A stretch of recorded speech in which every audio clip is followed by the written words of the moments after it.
اللہ تعالیٰ نے انسان کو بنایا ہے اور انسان بھولتا بار بار ہے اور خطائیں بھی بار بار کرتا ہے۔ خطا کرنے والا اور بھول جانے والا اللہ کی بارگاہ میں ایسا نہیں ہے کہ وہ ہمیشہ کے لیے ناکارہ ہے، بلکہ اللہ تعالیٰ نے اسے زندگی میں بار بار موقع دیے ہیں کہ تو اپنی خطاؤں سے اور اپنی بھول سے پھر سے دوبارہ اپنی اچھی زندگی میں آ جا، اور اسی کو ہم توبہ کہتے ہیں۔ توبہ کا جو آپشن رکھا گیا ہے انسانوں کے لیے، مسلمانوں کے لیے خاص طور پر، بہت ہمت والا ہے دروازہ ہے، بہت ہمت والا دروازہ ہے۔ اور اسی وجہ سے حدیث پاک میں یہ ہے کہ گناہ کرتا ہے بندہ، پھر توبہ کرتا ہے، پھر گناہ کرتا ہے، پھر توبہ کرتا ہے، یہ کرتا رہتا ہے۔ فرشتے اللہ کی بارگاہ میں عرض کرتے ہیں کہ مولا یہ تو بار بار وہی کرتا ہے، پھر توبہ کرتا ہے۔ اگر ہمارے ساتھ کوئی غلطی ایک بار دو بار کر دے، تیسری بار تو ہم اسے چھوڑیں گے بھی نہیں۔ انسانوں کی طبیعت تو یہی ہے، لیکن بندہ جب بار بار ایک خطا کرتا ہے اور پھر توبہ کرتا ہے، پھر خطا پھر توبہ، تو فرشتے جب اللہ کی بارگاہ میں یہ عرض کرتے ہیں کہ مولا یہ ہر بار یہی کرتا ہے، تو جانتے ہیں پروردگار عالم کیا فرماتا ہے؟ ارشاد فرماتا ہے، اے میرے فرشتوں، میرا بندہ مجھے رحمان سمجھتا ہے اس لیے بار بار توبہ کرتا ہے، مجھے وہ ارحم الراحمین سمجھتا ہے، ورنہ کون بار بار اللہ تبارک و تعالیٰ کی بارگاہ میں دروازہ کھٹکھٹاتا؟ تو رب تبارک و تعالیٰ ارحم الراحمین ہے، یہ تصور ہر مسلمان کے ذہن میں ہے، اس کی وجہ سے وہ کبھی مایوس نہیں ہوتا۔ اور شیطان کا سب سے بڑا حربہ کیا ہے جانتے ہیں آپ؟ سب سے بڑا بہکانے کا اور گمراہ کرنے کا اور ہمیشہ گناہوں میں ملوث رکھنے کا سب سے بڑا آلہ، کہ بندے کو سب سے پہلے نا امید کرتا ہے، اب تیرا کیا ہوگا، تو تو بہت برباد ہو چکا ہے۔ یہ جو خیال شیطان ڈالتا ہے دل میں، اس کے بعد پھر وہ بندہ جری ہو جاتا ہے، اب میرے توبہ سے بھی کچھ ہونے والا نہیں ہے، جو جس طرح زندگی چل رہی چلنے دو، ارے 50 سال ہو گئے اب تک میں یہی کرتا رہا، اب کیا سدھروں۔ یہ جو خیالات ہے یہ شیطان ڈالتا ہے تاکہ اس کی کفر پر موت ہو جائے، تاکہ وہ ہمیشہ گناہوں کی موت مرے۔ نا امیدی جو ڈالتا ہے شیطان، اب میرے ساتھ کچھ ہونا نہیں ہے۔ نہیں میرے عزیزو، رحمت عالم صلی اللہ تعالیٰ علیہ وسلم کی بارگاہ میں کیسے کیسے لوگ آئے اور ارحم الراحمین نے ان کی توبہ قبول کی۔ آپ کو ایک بات میں بتاؤں، سیدنا عمر ابن خطاب رضی اللہ تعالیٰ عنہ کا دور ہے۔ مثنوی شریف میں مولانا روم فرماتے ہیں، جنت البقیع آپ نے سنا ہوگا، قبرستان مدینے کا، مدینے کے قبرستان میں رات کے وقت ایک بوڑھا آدمی 80 سال کا جو بانسری بجاتا تھا اور اسی سے پیسہ کماتا تھا، اس کی بانسری میں بڑی اچھی لے تھی، بڑی سر اچھی تھی، لوگ سنتے تھے اور پیسے دیتے تھے، لیکن بڑھاپے میں جب سانس پھولنے لگ جاتی ہے، ہانپنے لگ جاتا ہے، سانس نہیں ٹھہرتی، تو بانسری کیسے بجتی؟ اس کی لے ٹوٹ جاتی، لہجے بدل جاتے۔ بوڑھا آدمی، اب اس کی بانسری سننے کو کوئی آتا نہیں تھا اور پیسے ملتے نہیں تھے، تھک ہار کر کے وہ آیا، رات کا وقت تھا، جنت البقیع قبرستان میں، 80 سال کی عمر کا ہو گیا ہے، اس نے بانسری توڑ دی، کہا زندگی بھر جس چیز سے میں کماتا تھا اب میری سانسوں نے جواب دے دیا، جسم پھولنے لگا ہے، سانس زیادہ آنے لگ گئی ہے، اب میرا کھانا پینا کیسا چلے گا؟ خیر ارحم الراحمین، ہوں تو تیرا ہی بندہ، میرے اہل و عیال نہیں، میرے رشتہ دار نہیں، مجھے اگر تو بھوکا مارنا ہے تو اسی قبرستان میں مار دے، یا اگر میری زندگی باقی ہے تو میرے رزق کا انتظام کر دے۔ وہ رو رہا تھا 80 سال کی عمر میں۔ جب بندہ لاچار و مجبور ہوتا ہے تو پروردگار کو ہی یاد کرتا ہے۔ جانتے ہیں عمر ابن خطاب رضی اللہ تعالیٰ عنہ امیر المومنین مسجد نبوی میں تھے اور ان کی آنکھ لگی تھی، خواب میں رسول پاک صلی اللہ تعالیٰ علیہ وسلم تشریف لائے، کہا عمر اللہ کا حکم ہے جنت البقیع میں جاؤ، ایک بھوکا آدمی کھڑا ہے، اپنے گھر سے کھانا لے جاؤ اور اس کی ضرورت کا انتظام کرو۔ نیند کھلی تو آپ نے دیکھا اللہ کے حبیب صلی اللہ علیہ وسلم کی طرف سے حکم آیا اور رب ذوالجلال کا حکم ہے. گھر سے عمدہ کھانا لیا تو شادان لے کر کے کچھ مال و متاع بھی لے کر قبرستان میں گئے. ڈھونڈا کون ہے یہاں پر, تو دیکھا کہ ایک ہانپتا کانپتا ہوا 80 سال کا بوڑھا روتا ہوا نظر آیا. امیر المومنین اپنے ہاتھ میں توشادان لے کر اس کے قریب گئے. کہا تو بھوکا ہے؟ کہا ہاں بھوکا ہوں.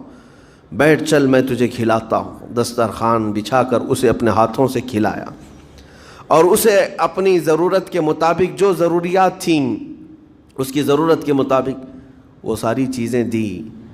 وہ بوڑھا پوچھتا ہے آپ کون ہیں؟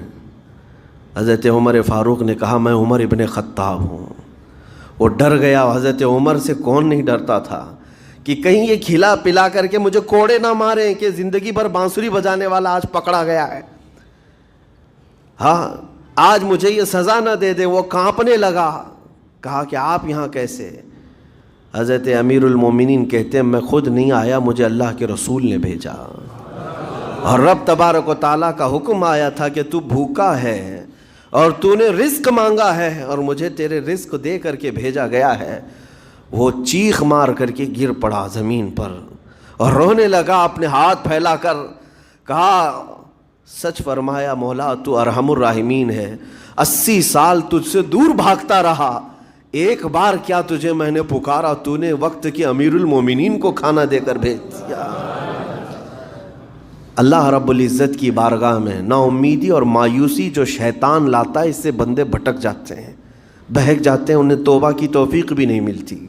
اسی لیے میرا مولا فرماتا انا عند ظن عبدی بی. رب تعالیٰ فرماتا میرا بندہ میرے بارے میں جیسا گمان کرتا ہے میں اس کے ساتھ ویسا سلوک کرتا ہوں. تم کیا گمان کرتے ہو؟ وہ سخت پکڑ کرے گا, ابھی مار ڈالے گا. وہ غفار ہے, قہار ہے, جبار ہے, لیکن ساتھ میں وہ ستار بھی ہے, وہ رحمان بھی ہے, رحیم بھی ہے. اگر رب تبارک و تعالیٰ ہر چیز پر پکڑ کرتا تو ہمارا تو جینا ہی نہیں تھا. یہاں پر اتنے گناہ ہو چکے. اور وہ رب تعالیٰ فرماتا وسعت رحمتی کل شیء, میری رحمت نے ہر چیز کو گھیر رکھا ہے. اللہ رب العزت بندوں کو معاف کرنے کا اظہار زیادہ فرماتا ہے. اور جانتے ہیں آپ گناہ جب عام ہوتے ہیں, میں آپ کو اپنے گھر کی بات بتا دوں. میرے گھر میں آپ 4 دن کے مہمان بن کر کے آئے ہیں. کبھی میری کھڑکی توڑ رہے ہیں, کبھی دروازہ توڑ رہے ہیں, کبھی ہمارے گھر کے برتن پٹک رہے ہیں, کبھی فرشی اکھاڑ رہے ہیں. کب تک برداشت کروں گا؟ آپ کو نکال کر باہر کر دیں گے. یہ مہمان نہیں, یہ بلا ہو گئی, یہ گھر سارا اجاڑ رہا ہے. ایک چیز پر چھوڑ دیا جائے, 2 چیز پر چھوڑ دیا جائے, یہ انسانوں کی فطرت ہے, انسانوں کی فطرت. لیکن رب کائنات اپنی کائنات میں ہم بندوں کو اتارا ہے, ہم نے کیا نہیں بگاڑا؟ اپنے گناہوں سے اس کی زمین کو لال کر دیا. ہاں اس کی نافرمانی سے ہم نے اس کائنات کے رنگ کو بدل دیا. کھلے عام گناہ, ننگا پن, بے حیائی, عیاشی, سب کچھ ہوتا رہا. اس کی کائنات ہے, اس کی زمین ہے, اس کی سلطنت ہے. اور ان گناہوں کی وجہ سے جانتے ہیں آپ سمندر اللہ کی بارگاہ میں عرض کرتا ہے کہ مولا تو مجھے اجازت دے دے, میں ایسی طغیانی لاؤں گا کہ یہ سب ہلاک ہو جائیں گے. ہوائیں اللہ سے اجازت مانگتی ہیں تو مجھے شدت دے دے, میں اتنا تیز اڑاؤں گی کہ ان کے پرخچے اڑ جائیں. لیکن جانتے ہو اللہ کی طرف سے جواب کیا آتا ہے؟ سمندر کو بھی رب تعالیٰ فرماتا ہے, ہواؤں کو بھی کہتا ہے رب تعالیٰ رک جاؤ, میں میرے بندوں کے انتظار میں ہوں, میرے بندوں کی توبہ کے انتظار میں ہوں کہ میرے بندے میرے پاس لوٹ آئیں گے. اسی لیے اللہ کے حبیب صلی اللہ تعالیٰ علیہ وسلم ارشاد فرماتے ہیں اللہ تعالیٰ کو سب سے زیادہ خوشی کس بات کی ہوتی ہے جانتے ہیں؟ رب تعالیٰ اپنے بندوں سے کب خوش ہوتا ہے؟ مثال دے کر کے میرے آقا نے فرمایا, مثال دے کر سمجھایا. صحرا میں, ڈیزرٹ میں ریتیلے میدان ہوتے ہیں, اس کا سفر بڑا ڈینجر ہوتا ہے. آج بھی ڈیزرٹ ہیں بہت سارے, سہارا ڈیزرٹ کا نام سنا ہوگا آپ نے. ہم گئے ہیں 200-250 کلومیٹر تک آپ چلتے رہو گاڑی, نہ ایک درخت نظر آتا ہے, نہ پہاڑ نظر آتا ہے, نہ گھر نظر آتا ہے, کچھ بھی نہیں. اس طرف میدان ریت کا اور آسمان لگا ہوا دکھتا ہے, ادھر بھی آسمان. تنہا ہم اکیلے نظر آتے رہتے ہیں. صحرا کا جو سفر ہوتا ہے بہت کٹھن ہوتا ہے. نبی پاک صلی اللہ تعالیٰ علیہ وسلم مثال دیتے ہوئے ارشاد فرماتے ہیں ایک بندہ اپنی اونٹنی لے کر اس پہ ساز و سامان لے کر کھانے پینے کا صحرا کے سفر پر تھا, اور صحرا میں کھانا پانی بہت مقدار میں لی جاتی ہے کیونکہ کچھ ملتا نہیں, اور جلد سے جلد وہاں سے سفر گزار کر کے آنا. ایک بار اگر راستہ بھٹک گیا موت ہو جاتی, وہاں پہ راستہ ملے گا نہیں. جس طرف بھی جاؤ تو لگے گا سیدھا ہی چل رہا ہوں, ڈائریکشن ہی نہیں پتہ ہوتے صحرا میں. حضور پاک صلی اللہ علیہ وسلم فرماتے ہیں ایک بندہ صحرا کے سفر میں اپنی اونٹنی کے ساتھ ساز و سامان لے کر سفر پر تھا. بیچ راستے میں اسے نیند آئی, سویا, سو کر کے اٹھا تو دیکھا اس کی اونٹنی ساز و سامان کے ساتھ غائب ہے. صحرا میں, بیچ صحرا میں. اب جو سواری تھی وہ غائب ہے, کھانا پانی تھا وہ غائب ہے, کچھ نہیں ہے ساتھ میں. گھبرا گیا, پریشان ہوا, اپنی اونٹنی کو ڈھونڈتا ڈھونڈتا تھک گیا. کبھی ادھر کبھی ادھر, کبھی ادھر کبھی ادھر, ہر جگہ کہیں کوئی نشان نظر نہ آئے.